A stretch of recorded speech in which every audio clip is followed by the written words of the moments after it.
Bismillahirrahmanirrahim. Assalamualaikum warahmatullahi wabarakatuh.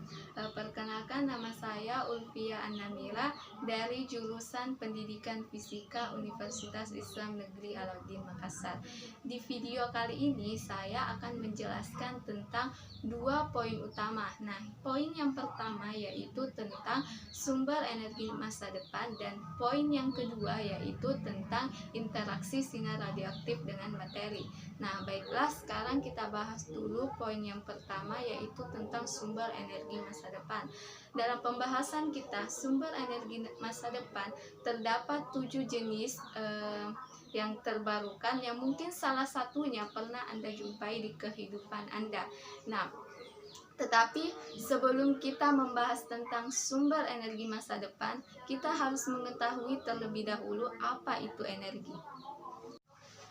Energi merupakan salah satu faktor utama untuk menggerakkan teknologi. Nah, maksudnya energi tersebut tidak memberikan dampak negatif terhadap kehidupan masyarakat dan lingkungan di sekitarnya. Nah, yang menjadi pemicu dengan gencarnya penelitian tersebut adalah faktor keuangan, penyesuaian peraturan-peraturan tentang konservasi energi, atau bahkan didorong atas dasar sebagai tanggung jawab sosial institusi tersebut. Nah, berikut merupakan jenis-jenis energi terbarukan yang menjadi sumber utama masa depan. Nah, yang pertama yaitu energi panas bumi atau geothermal. Nah, bisa kita lihat pada gambar berikut, di mana energi panas bumi merupakan salah satu energi terbarukan yang dihasilkan dari panas bumi itu sendiri. Kemudian panas tersebut dapat bersumber dari dekat permukaan bumi atau dari bebatuan yang terpanaskan dari sinar matahari dan dari penampungan air panas yang ada di bawah kaki kita. Nah, penggunaan energi panas bumi secara langsung ini dapat meliputi: 1. Memanaskan gedung-gedung perkantoran atau pabrik di musim dingin. 2. Membantu dalam pertumbuhan tanaman di dalam rumah kaca. 3. Memanaskan air di dalam pemancingan ikan. Dan 4. Membantu berbagai proses industri. Contohnya yaitu pasteurisasi susu. 2. Yaitu bioenergi. Nah, bisa kita lihat pada gambar berikut. Bioenergi adalah suatu daya intensitas yang menyusupi setiap struktur anatomis dari semua benda termasuk atmosfer di sekitar kita. Bioenergi juga terdapat dalam tubuh manusia, di dalam udara yang kita hirup, termasuk sinar matahari, air, tanah, dan berbagai benda yang ada di semesta ini. Jadi, bioenergi adalah kekuatan atau energi hidup, dan dari energi hidup asal inilah Allah menciptakan jagat raga dan seisinya. Yang ketiga yaitu energi hidroelektrik. Nah, bisa kita lihat pada gambar berikut. Nah, energi hidroelektrik dapat kita analogikan kasusnya seperti ini. Nah, misalnya sebuah sungai yang mempunyai aliran air yang sangat deras, atau bisa juga dengan air terjun. Lalu kekuatan air ini dimanfaatkan untuk memutar roda penggilingan atau turbin, dan kemudian dia menghasilkan tenaga yaitu listrik. Nah, maka dari hasil dari tenaga ini disebut dengan hidroelektrik. Kemudian penggunaan langsung dari hidroelektrik secara alami itu tergantung pada lokasi geografis. Maka perlu dipikirkan di mana daerah yang memiliki sumber air yang aliran airnya kuat untuk dijadikan sumber hidroelektrik. Yang keempat yaitu energi hidrogen. Bisa kita lihat pada gambar berikut.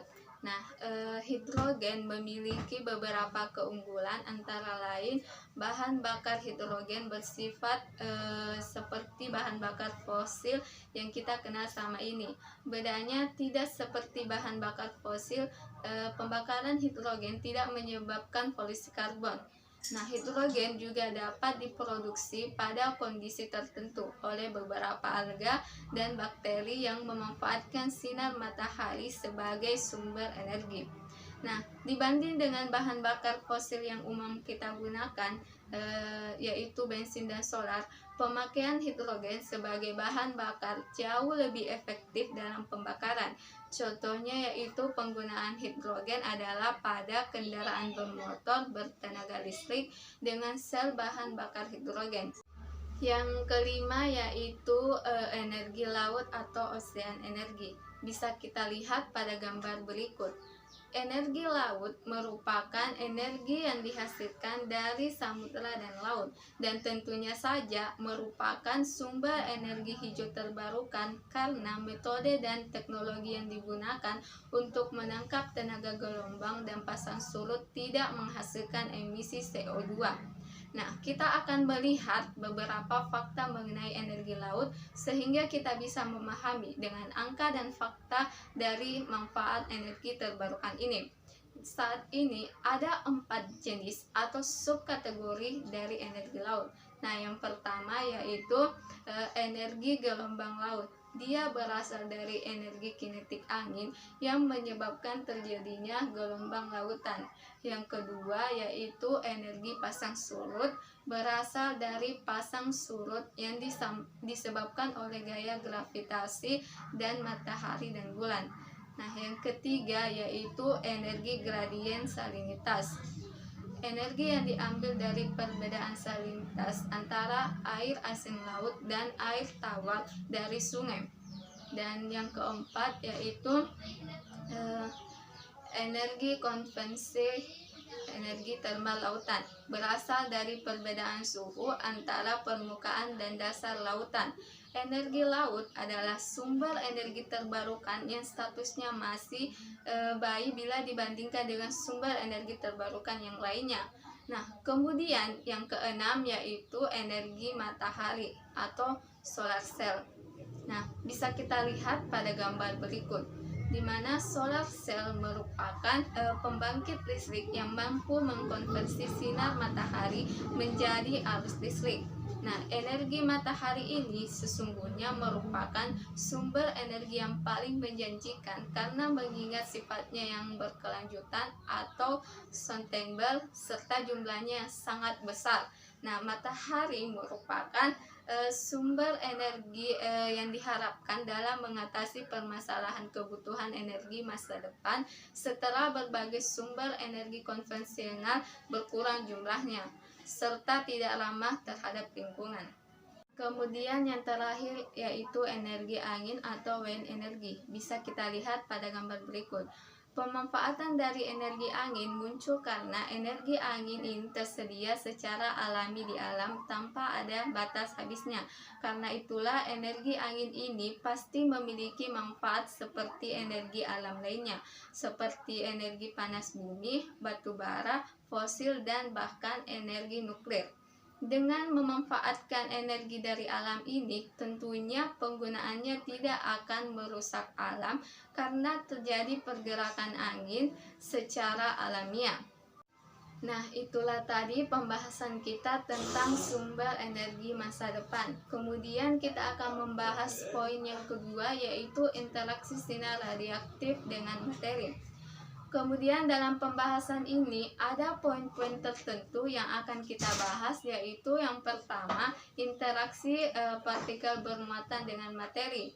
Nah, interaksi radiasi partikel bermuatan ketika mengenai materi adalah proses Coulomb, yaitu gaya tarik-menarik atau tolak-menolak antara radiasi partikel bermuatan dengan elektron dengan orbital atom bahan.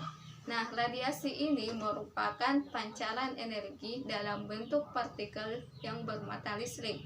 Nah, beberapa jenis partikel bermuatan yang berinteraksi dengan materi adalah radiasi alfa dan beta yang dipancarkan oleh zat radioaktif serta radiasi elektron dan proton yang dihasilkan oleh mesin bekas elektron atau akselerator. Yang kedua yaitu partikel alfa. Nah, partikel alfa terdiri dari 2 buah proton dan 2 buah neutron, identik dengan inti atom helium serta mempunyai muatan listrik positif sebesar 2 muatan elementer. Radiasi alfa dipancarkan oleh zat radioaktif atau dari inti atom yang tidak stabil. Nah, yang ketiga yaitu partikel beta. Terdapat dua jenis radiasi beta, yaitu beta positif dan beta negatif. Beta negatif identik dengan elektron baik massa maupun muatan listrik lainnya, sedangkan beta positif identik dengan positron atau elektron yang bermuatan positif. Nah, yang terakhir yaitu proton. Radiasi proton merupakan pancaran proton yang mempunyai massa 1 atau satuan massa atom dan mempunyai muatan positif sebesar 1 muatan elementer. Nah, radiasi proton dihasilkan dari akselerator proton. Ada 3 kemungkinan interaksi radiasi yang dapat terjadi ketika suatu partikel bermuatan mengenai materi. Nah, yang pertama yaitu proses ionisasi. Proses ini di mana peristiwa lepasnya elektron dari orbitnya karena ditarik atau ditolak oleh radiasi partikel bermuatan. Nah, yang kedua yaitu proses eksitasi. Salah satunya yaitu